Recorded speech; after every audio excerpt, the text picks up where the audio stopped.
I'm Latoya. And this is The Wine Effect.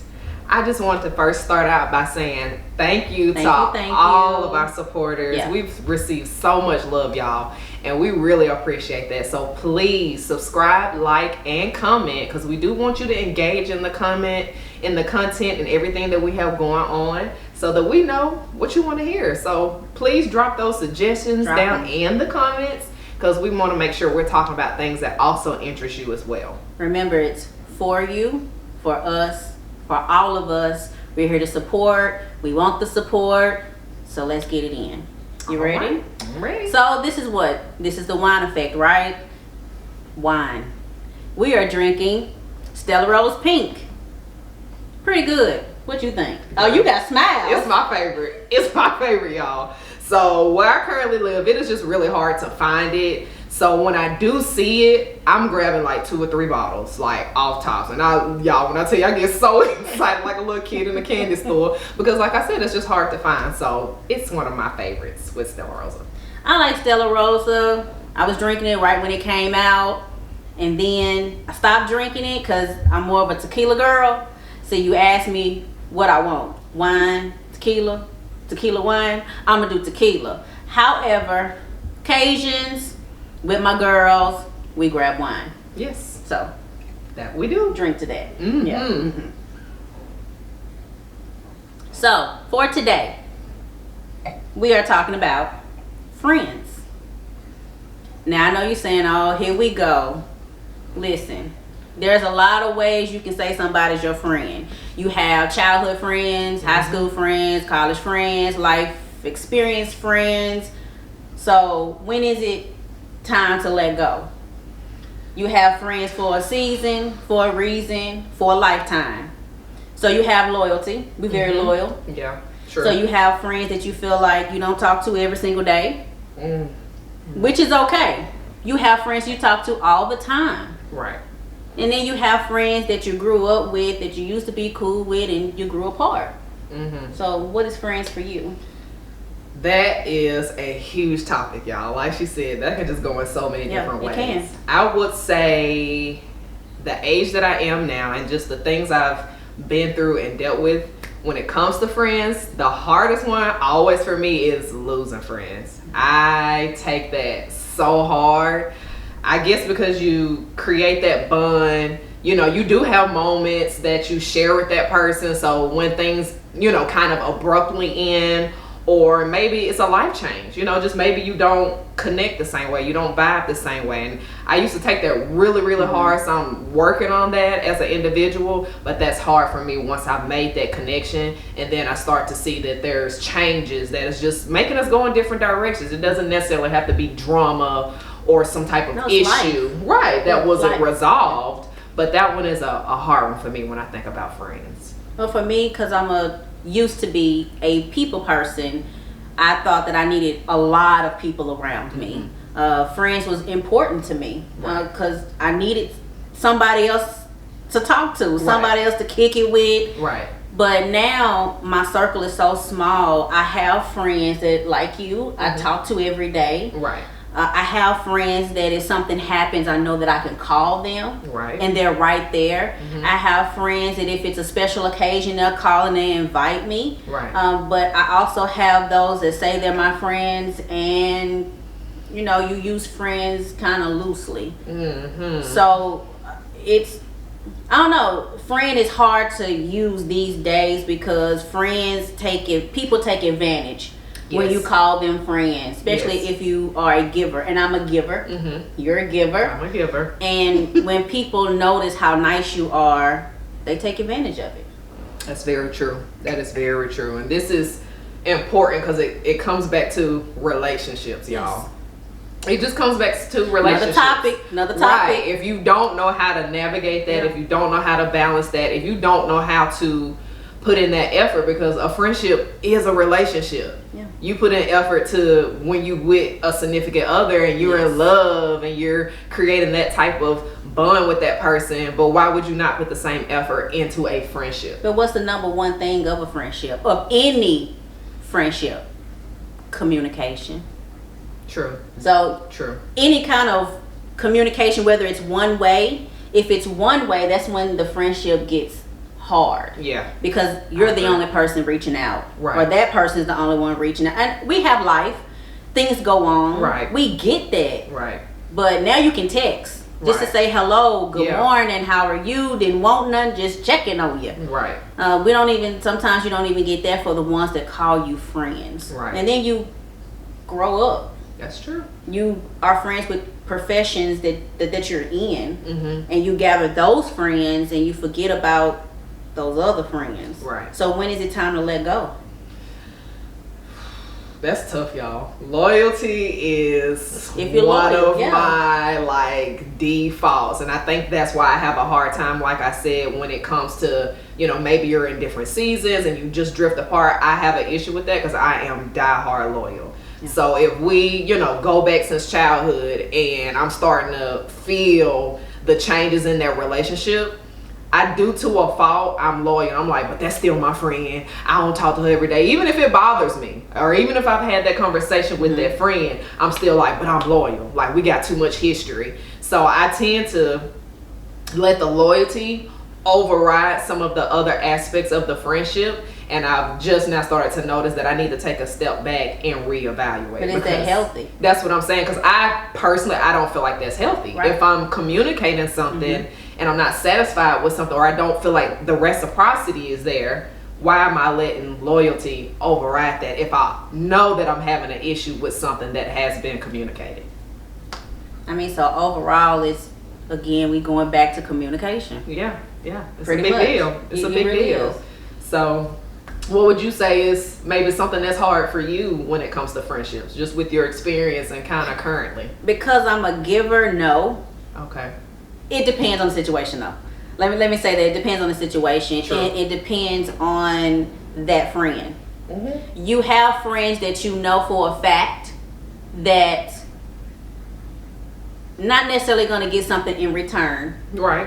but they're going to appreciate it. Mm-hmm. I think the appreciation of, especially a person that gives, Right. it's just the thank you, instead of it being a person that expects it. Yeah. Because, see, I don't want those people around me. I don't want no negative people around me. Right. Then growing up, it didn't matter. Right. You had all types, but you also had drama True. with all those friends. That's true. And as you get older, you don't want drama in your life. And so you get to pick and choose, because you can be one way with one friend, but another way with another friend. Mm-hmm. Is that right? Yes, that's very true. I think different friendships, you value those different things. And I had to take that into account with some of my friendships, where it's, you know, some friends I don't talk to every day. Yeah. And then I'm like, well, I go to them about these things, and I might not necessarily go to, you know, these 3 girlfriends about that thing. So I did have to understand that everybody plays, you know, their own special little part in the friendships. And that's right. Yeah. And you have to know when and where to have those certain friends. Mm-hmm. yes, you You do. wouldn't want your party friend to Right. go to a charity benefit with you, Right. because she ready to party and you trying to be serious. You Right. know, I'm just saying. So that's a big difference. Right. But for instance, if we're all together, you want your girlfriends to meet your other girlfriends. How does that sit well with you? Because I've had some good experiences, and I've had some really bad experiences.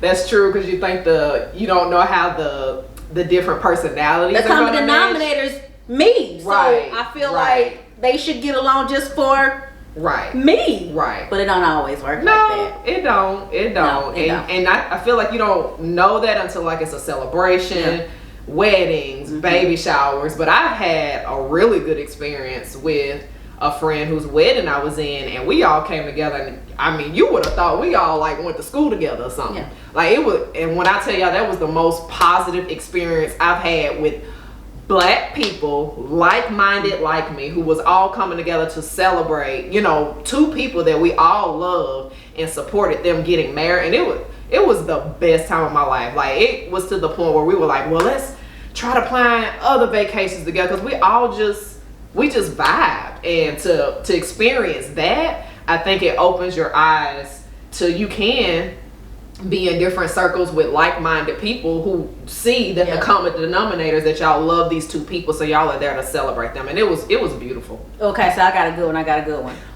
What about, I just thought about it, sorry. You have your friend. Okay. Long time loyal. Mm-hmm. Y'all have a falling out. Is it the same if you patch it back up? Can it be the same? I think. Or do you hold back a little? It depends on the situation, and I think you will just instinctively want to hold back, because what if that situation was very serious? What if there was a lot of hurt feelings? What if there were, hurtful words? Because you don't know to what extent that issue explodes. You don't know to what extent. So I think it depends on the situation. Goes back to what she said, depends on the communication. Like, are you communicating? Because I think sometimes as women, we just jump ahead and make assumptions. Well, I think she meant this, but instead of having the conversation like adults to clear the air, you jump into assumptions and then you run with that. And that might not even been how, that friend felt. So it comes back to how did you communicate about it? And I think that's what's going to determine if you can come back from that issue that you've had with that friend that falling out. Well, I have an experience with a friend that, we went to high school together, went to college together. We still good friends now. Mm-hmm. But we wind up having a person that I felt one way about. She was friends with that person, and I'm not a person to say, girl, you don't need to talk to her because she did this and this and this and this to me. I'm not that person. Mm-hmm. I'm a true believer that you have to learn your own experience through your own eyes. Right. So for me to stay friends with that person, I backed up. Now, was that right? Right. Probably not, but that's what I felt was right to keep my friendship. Right. And then when it came down to the head, something happened, she was there, and we actually got to talk about it. Mm-hmm. And so I just feel like sometimes it's okay to step back. It's okay not to have the conversation for a while, but don't let it be too long. Because if you cherish that friendship, you may want to touch base. Right. Then if you don't get anything back, then it's time to let it go. Yeah. And that's okay. Yeah. It's okay. Yeah. I used to try to give second chances. I'm at the point now I don't really do second chances with a lot of people anymore. I'm cordial. I would never be nasty with anybody. Right. But once I'm hurt, because I've been hurt so many times when it comes to friendships, that I feel like I know my worth. Mm-hmm. I know what my friendship brings. Right.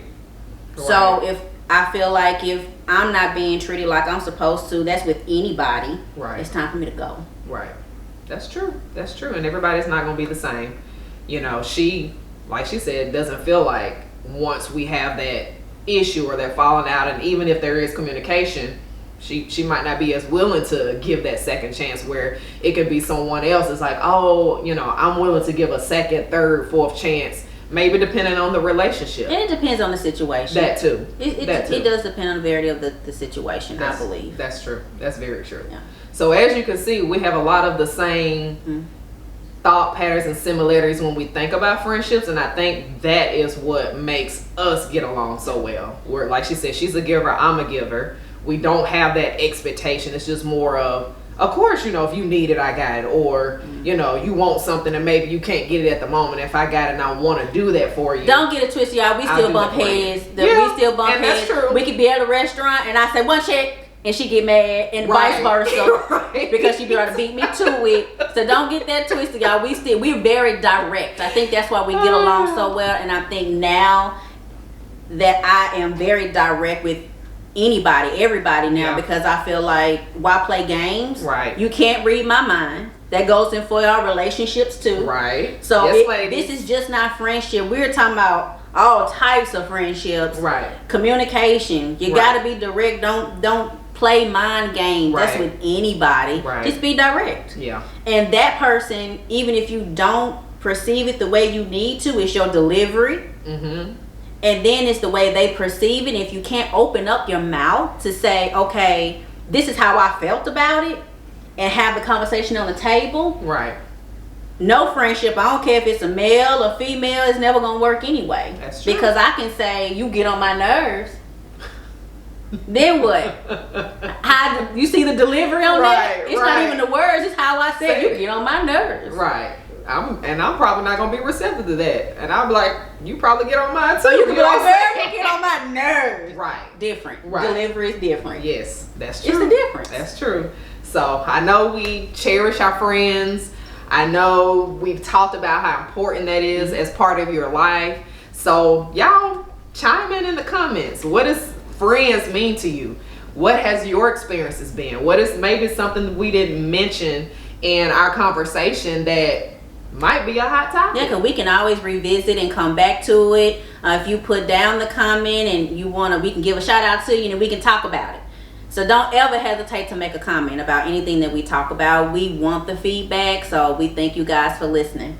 I agree. Yeah. So we're going to roll on over to the end part of this segment, and I want to suggest a book for y'all, okay? So I am reading The Unapologetic Guide to Black Mental Health. This is by Rita Walker, PhD, so I'm assuming Dr. Rita Walker. I saw this mentioned on The Breakfast Club. Charlamagne the Guy was interviewing her on the show, and that's what made me interested in it. It's just a very good perspective and outlook if you are interested in learning more about mental health. We don't really talk about that a lot in the Black community just because of the stigma behind it. So that's really what encouraged me to read it. I might be educated, and have that behind me, but it's never too much to pick up a book and learn more about something that you're just not very well educated on. So I do suggest that y'all pick this up, read it if you're interested in learning more about mental health, because we are always here to make sure everybody's healthy and that you are mentally healthy. So please don't be afraid to dive into that content. I'm a movie watcher. I love to be in series. I love to look at movies. My downtime, if I'm not with my girls and I hang with my family, I am watching movies. So I'm gonna suggest a movie. Amazon Prime. If you don't have Amazon Prime, get it. This movie is amazing. Black Box. It's with Felicia Rashad. It's a really good movie. Don't blink. See that? If you do this, you're gonna miss something. Don't blink, y'all. Okay? It's a really, really good movie. Check it out. And she does give good suggestions, because I always go to her other than horror movies, y'all, because horror movies are amazing. Look, I don't like horror movies. It's the thrill. I don't like them, honey. I be going to bed and having nightmares. I have to wait till everybody goes to sleep just to watch my horror movies. I don't have nobody to watch horror movies with me. But other than that, she does give really good suggestions, like she said, because that's one of her favorite things to do. So y'all go check out the Black Box. I know I'm going to check it out and see what it's about, and make sure I don't blink either, because I don't want to miss nothing. Right. So the Black entrepreneur, the Black business that we want to highlight this week. So I met this wonderful young lady. She is over Shetrucking LLC. Her name is Sheree. Okay. She is here. Sheree. And she pretty much created her own business. She is in the truck driving industry with her CDL. She is owner operator, and she is just so inspiring. I took a class with her trying to pursue that industry as well, and she just made it like just so much easier and made the step a lot more easier for me to go that route and go into that industry. So I just want to give a shout out to Sheree. Girl, you are inspiring. You are creating a movement that, hey, wasn't even there, and y'all, she is making big moves. So I'm gonna make sure I include her information, her different handles on the social medias, Facebook, Instagram, so you can check it out, see what she's about, because she is doing big things, y'all. Big things, y'all. And we love to support, most definitely, women, stepping up and doing things, especially in the industry where we are not as, seen. The statistics are still a little, low. So we making a change, y'all. We're making a change. We're trying to make a change. That's right. Thanks to Sheree as Shetrucking, honey. She is doing the thing. So we just want to thank y'all. Yeah, thank you. Thank you again for tuning in. Like I said in the beginning, subscribe, like, and comment, please, because we want to keep bringing this to y'all. Subscribe. And drink wine. Next time, come on. Drink wine. Come back with us. Come back. Bring the wine. We'll see y'all next time. Bye. Bye.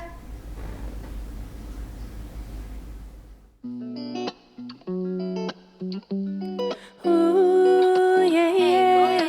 Yeah, yeah.